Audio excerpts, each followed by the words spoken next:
آخری بات عرض کر کے میں ختم کرتا ہوں. مولا علی کرم اللہ وجہ کریم کے پاس ایک شخص آیا, اس نے حضرت عثمان کو برا بلا کہا, تو مولا علی کرم اللہ وجہ کریم نے اس شخص کو پکڑ لیا اور فرمایا کہ تم کسی ایسے شخص کو بیٹی دے سکتے ہو جس کو تم ناپسند کرتے ہو؟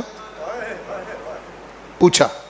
وہ کہنے لگا جی نہیں, بیٹیاں تو جگر کا ٹکڑا ہوتی ہیں, یہ تو بڑی دیکھ بھال کے دی جاتی ہیں. تو فرمایا عثمان وہ ہے جس کے نکاح میں حضور نے 2 بیٹیاں دی ہیں. پھر پوچھا اسی شخص سے, فرمایا حضور کوئی فیصلہ اللہ کے فیصلے کے بغیر کر سکتے ہیں؟ کہنے لگا جی نہیں. فرمایا اللہ کا فیصلہ بھی یہی, رسول پاک کا فیصلہ بھی یہی. آج کے بعد مولا علی کہہ رہے ہیں, آج کے بعد میرے سامنے اگر عثمان کی برائی کی تو میں تیرا سر تن سے جدا کر دوں گا. کیسی محبت ہے ان کے اندر. اور یہاں کیسے کیسے خبیث لوگ شرارتیں کر رہے ہیں, کبھی کسی نام پر کبھی کسی نام پر. پروردگار میری اور آپ کی حفاظت فرمائے.